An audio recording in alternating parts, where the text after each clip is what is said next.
The driver of this car hit a 14-year-old boy, left him dying and didn't stop.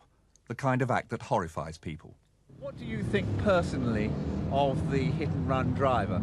Well, it is callous in the extreme to injure or maim anyone and then just drive away and do nothing to assist that victim. Peter and Barbara Edwards lost their only child to one such driver. You don't go along the road, kill a lad, leave him dying in the road and ride off. You don't run a dog over and leave it lying in the road. You could be described as a hit-and-run driver. Why didn't you stop? It was just panic, you know. I don't really know. It was, you know, just a split-second decision to drive on again. Nationally, there's been a significant increase in the hit-and-run accidents, and that is a worry for us. It is a problem that we would wish to address now, yes. It's an urgent problem. Of course it is, yes. Tonight we examine why more and more drivers are failing to stop after accidents, and why policemen, magistrates and survivors insist that the law should be changed.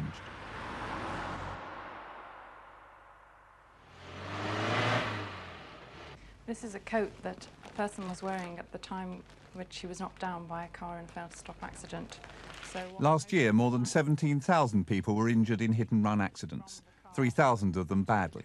177 people were killed. The first thing to do is to shake the coat. The man who wore this coat was knocked down on the A57 near Manchester. He is still seriously ill.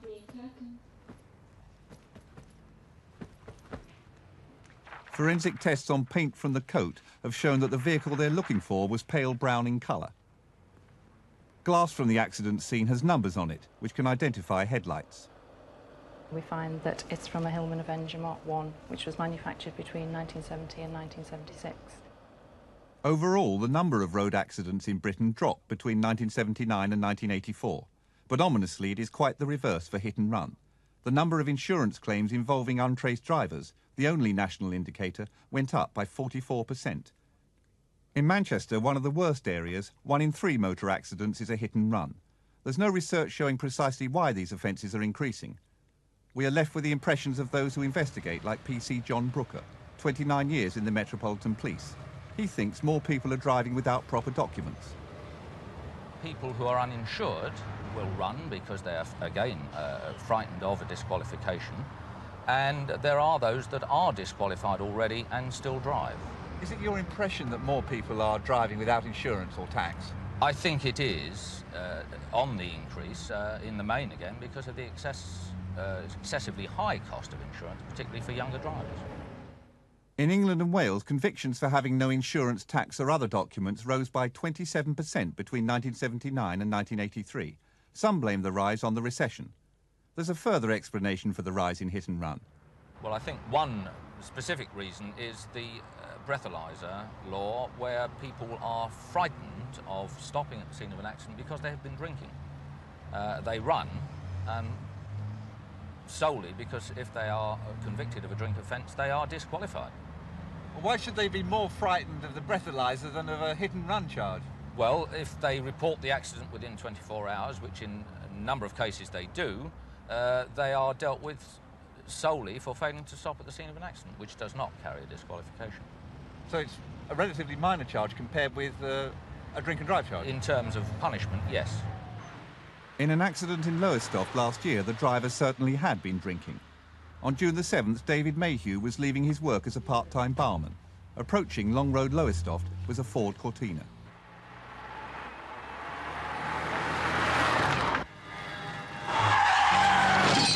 First of all, I remember a large crash. I was in the bathroom at the time. The first thing I heard was a commotion outside, and I looked out the bedroom window.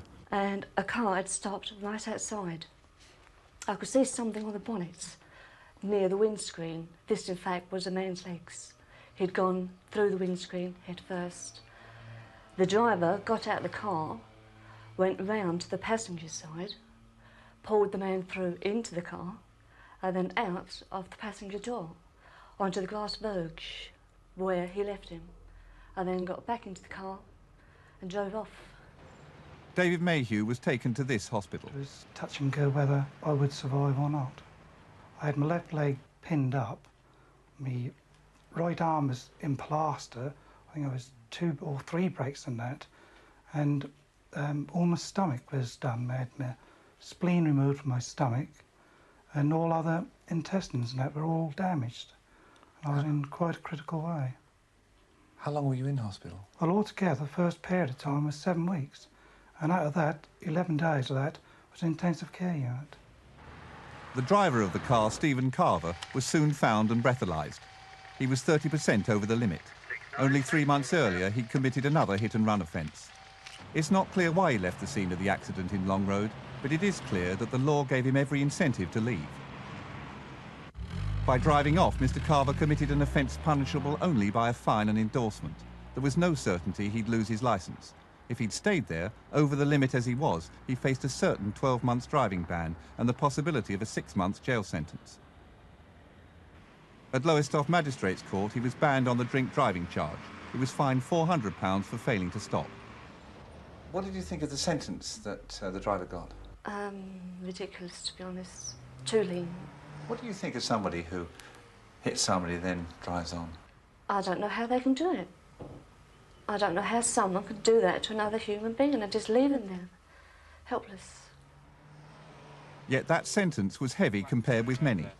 Last summer in Buckinghamshire, a gypsy baby was killed and dumped in a field by a hit-and-run driver. The maximum fine for failing to stop, £2,000. The fine in this case, £200. Late last year in the same county, there was a £50 fine for a drunken driver who didn't stop after a fatal accident. In Yorkshire last October, there was a £75 fine for a similar offence. Chairman of the Magistrates Association, Dr. Douglas Akers. Within the existing law, are magistrates being tough enough on hit-and-run drivers? My suspicion is that perhaps from the point of view of public opinion, magistrates are not seen to be tough enough in dealing with this particular problem when there is serious, when the circumstances are serious. Do you think the public's right to believe that magistrates aren't dealing seriously enough with these grave cases? Probably so, I think, yes. Obviously, the magistrates can't be a slave to public opinion, but they ignore it at their peril, and courts must be seen to reason reflecting the opinion of sensible people. Hit-and-run offences, he said, had a variety of backgrounds. One of these might explain why magistrates were often lenient. There may be those who quite deliberately know they've created a serious incident and drive off deliberately.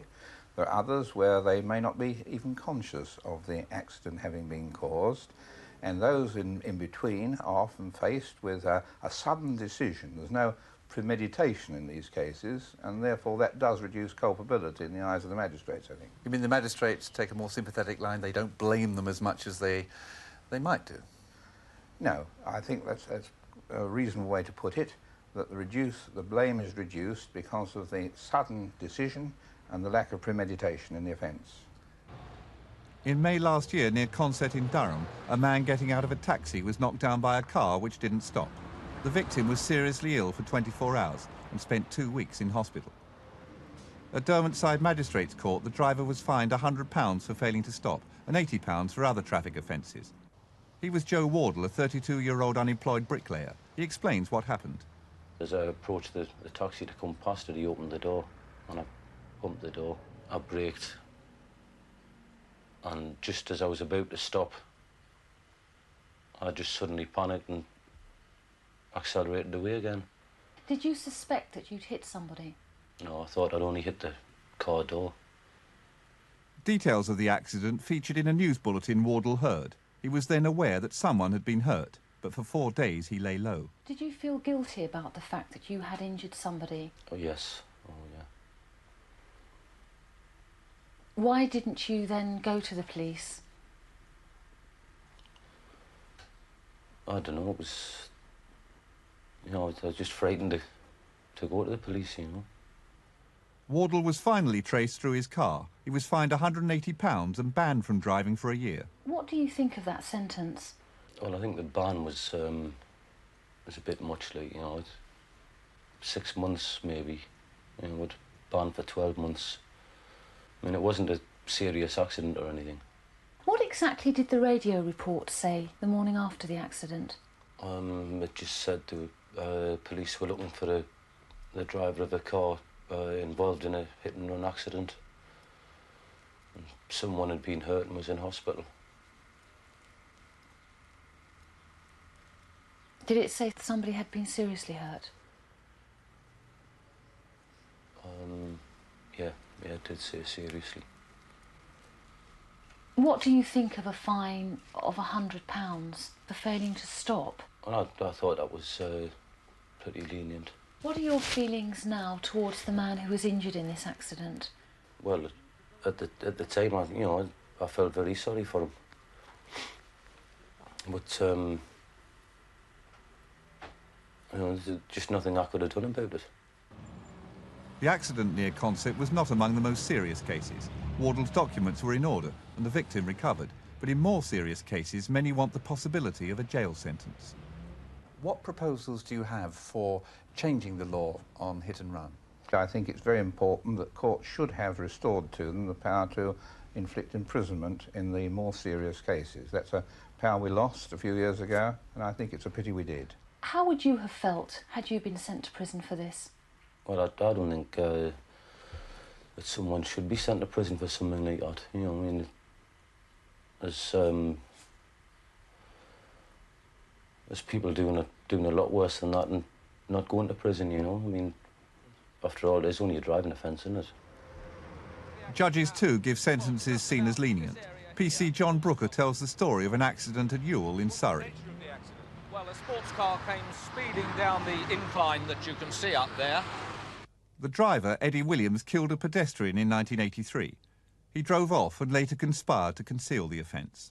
The driver of the car, who was charged with the conspiracy, no insurance and causing death by reckless driving, was in fact sent to prison for 3 months, but 2 months of that 3 were suspended. So all he got was a month That is right. What do you think of that sentence? Well, I personally was horrified at the leniency of it. How does it compare with other sentences? Well, in the light of many years ago when I was assaulted by a member of the public in the execution of my duty, the man charged with that offence was sentenced to 6 months merely for assaulting a policeman. It was not a particularly serious assault. There is no comparison there, in my view. Another accident at a busy junction in South London in 1982 has aroused even stronger feelings about the penalties higher courts hand out. 14-year-old Tim Proctor had gone out to a neighbouring estate. His parents recall the tragic evening. He was leaving there about 9:45, and actually a girl asked him for a ride on his bike. He said, no, he says, I can't. He says, I promised I would be home at 10 o'clock. He said, I must go. Driving towards Sutton that evening was Gordon George Stratton of Carshalton. He had a conviction for careless driving and for drinking and driving. This evening, too, he'd been drinking. Tim Proctor was waiting to cross at the lights. Witnesses told police how the car hit the boy, throwing him up onto the bonnet. This is what the impact did to the car. But that didn't kill Tim. Witnesses saw his body on the car, which drove on at up to 70 miles an hour, swerving from side to side. Brian Palmer was walking his dog that night. Then I saw the car coming past this way at great speed. He seemed to be deliberately swerving the car, and this thing on top where I saw, which was the boy, I was presuming that he was trying to get him off the top of the car. 200 yards from where Mr. Palmer stood, the car threw the boy off, turned right and drove away. Medical evidence showed that it was the impact of being thrown off the car onto the road and not the initial collision that killed Tim Proctor. We felt it was two separate things, you know. At the lights, that was like a motoring offence, fair enough, but then afterwards, when he actually caused Timmy's death, that should have been murder, because he murdered him, and that's what we feel, you know, that he murdered him as if he'd walked in here with a gun and shot him. So he had a choice, didn't he, whether to stop or carry on, and he just chose to carry on and save he his own. had a choice of Tim's life. Yeah. He could have saved it or murdered him. And he just chose to carry on. And he chose to try and get away, and in the case of that, Tim died. Stratton, who went down to the local pub for another drink, was caught soon afterwards. He was tried at the Old Bailey for causing death by reckless driving. The Recorder of London said there were several factors he saw as mitigating the offence, including a plea of guilty. The recorder, Judge Miskin, said, "I am satisfied that you are genuinely and lastingly remorseful." Stratton got 9 months in jail and a 4.5-year driving ban. What did you think of the sentence? If it hadn't been so tragic, it'd just be laughable, wouldn't it? You know, I mean, you just can't put into words, really, what it's done to us, you know.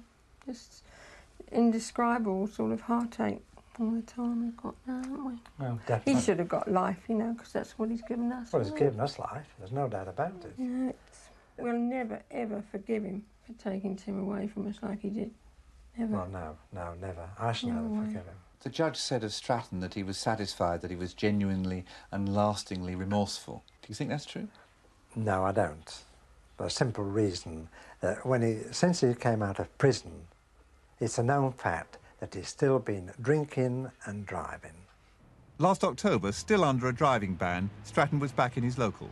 Another hit and run was about to take place, with 2 witnesses. As I walked into the car park, I saw Gordon Stratton hit my car with his truck and ready to drive off. And a chap in the car park actually went and got him out before he drove off. He was so drunk that he couldn't hardly stand up at all. Customers tried to restrain Stratton, but in vain. Just couldn't hold him. So in the end, he got back into his car and drove off out of here like a maniac. Swerving all the way up onto the pavement over there. He went up onto the pavement. Had there been anybody there, I doubt very much whether they'd be here now. And then he swerved all the way up towards St Heliers Hospital. Had anybody come along in a car, he'd have smashed straight into them and probably would have killed them. Stratton was not prosecuted for that incident, but his luck didn't hold. 10 days ago, after another episode, Croydon Crown Court jailed Stratton for 6 months for driving while drunk and while disqualified. It was his 6th court appearance on motoring charges, and the 4th involving alcohol. Stratton's lawyer again claimed he was full of remorse. Mr. Proctor remains unconvinced. He couldn't care less what he did. In fact, he really wants putting away for life, because if it's not dealt with severely, he will kill again. But there are big legal snags in trying to use the most serious charges against hit-and-run drivers, as another tragedy shows, this one in Staffordshire. Peter and Barbara Edwards live on the outskirts of Tamworth. They had a 12-year-old son, Geoffrey. One evening in January 1983, the arrival of some furniture upset the evening meal arrangements. It was getting rather late, so we decided that we'd have fish and chips for tea. And Geoffrey went over to fetch them. And 20 minutes later, one of his friends came running down the garden and said that Geoffrey had been in an accident with a motorbike. The driver who hit Geoffrey Edwards didn't stop. The boy was taken to hospital. After the operation, we was told that the next 4 hours they would know whether he would live, whether he would die. They said there was a good chance it would just be a vegetable afterwards. But we weren't concerned about that. We were just more concerned about whether he was going to live. At about, I think it was 6:20, we were informed that he was on his way out. And there was nothing anybody could do. And I think he died at about 6:20. To the family, the circumstances of the accident left no doubt that the most serious charge was justified, causing death by reckless driving. The accident took place on Marlborough Way, where there's a 40-mile-an-hour speed limit. Maria Keswick was crossing the road and saw the motorcycle. It was coming round the corner doing about 60, 70. I had to run a few yards, otherwise it would have hit me. And I got to about here and stopped and looked round. I saw a dark shape coming out from the underpass, seemed to hit the side of the bike wobbled, and it carried on. How would you describe the driving? Too fast. I should say he was going about 70 miles an hour when he went past me. How would you describe the driving? He was going very fast. You travel down a 40-mile-an-hour area at 70 miles an hour. Sooner or later, you're going to kill somebody. It's his fault. If he hadn't been driving at 70 miles an hour, our lad wouldn't be dead. So that's about all. It was 10 months before the police found the driver involved in the accident. Superintendent Don Robinson of Staffordshire Police takes up the story. When the motorcyclist was traced, he was interviewed regarding the accident. A complete file on the evidence available was passed to our prosecuting solicitor. who advised that the only proceedings that could be taken against him was for an offence of no insurance. Although the eyewitness evidence of excessive speed was strong, and Maria Keswick had narrowly missed being run down herself, the police still felt unable to bring a charge of causing death by reckless driving. Witnesses say that this motorcyclist was driving at 70 miles an hour in a 40 mph area during the evening rush hour. Couldn't this be described as reckless behaviour? It may be by the layman, but that in itself I don't think would amount to reckless driving. I think the standard of proof required at the Crown Court on such a serious charge would involve something more than excessive speed. Parliament's abolition of the offence of dangerous driving in 1977 has left a loophole in the law. There's now only one really serious accident charge left: recklessness. To prove this, you have to show the driver consciously created a serious risk of injury. The layman might think this applied here. The boy's father said, if you travel in a 40 mph area at 70 mph, sooner or later you're going to kill somebody. Isn't that fair? I think it is a fair comment. Certainly if you travel at an excessive speed in a built-up area, you're increasing your chances of a road accident. Whether that is going to be a fatal accident, one can't say. The boy's mother said, if he hadn't been doing 70 mph, our lad wouldn't be dead. Isn't that a fair comment as well? Certainly, but one never knows what may have happened. Many police forces claim it's now very hard to get reckless driving convictions. The standards of proof have been set too high. Shouldn't what the public regard as reckless be the proper legal standard for recklessness? Is perhaps the law out of tune with public opinion here, do you think? It may well be, but the police can only act within the law as it stands. And if we're of the opinion that the evidence is insufficient to prove the case, I can't see any point in taking a prosecution solely to satisfy the public opinion. Geoffrey's father is not happy with the police decision. It disgusted me. Why? With all the evidence and the witnesses that were there, why no more serious charge could be brought against him? I could never understand. The Edwards case shows up a second legal loophole. The motorcyclist wasn't even charged with speeding or failing to stop. Why wasn't the driver charged with failing to stop? Because the offence had taken place 6 months, over 6 months, from the time that he was apprehended. There's a period of 6 months after the actual event that if he's not apprehended, then no charges can be brought against him. And what do you think about that? I think it's ridiculous. It's a licence to kill. The Edwards, understandably, don't look at the matter with the cool detachment of a lawyer. They've suffered a terrible loss. It absolutely destroyed us. We are only just coming back. It makes you wonder if there's anything worth carrying on for. You feel suicidal. You really don't care anymore about anything. Things are never the same. You can't walk into a room and see something of his without feeling like your guts is bursting open. As the law stands now, while the bereaved family suffers, all the driver has to do is lie low long enough and he can't be charged. There's a growing feeling that this is unjust. The statute of limitations, the 6-month limitation on proceedings in these particular cases, in my view, is not right. I think these cases are serious, and there is no reason for a driver who happens to be going abroad tomorrow, who has a serious accident of this kind, should avoid a consequence of it. He happens to stay there. And I think that these are the kind of cases that should be pursued until you actually find them. The legal loopholes that make it so difficult for the police and so easy for the hit-and-run driver are now coming under the scrutiny of a government committee set up to review the whole range of traffic law.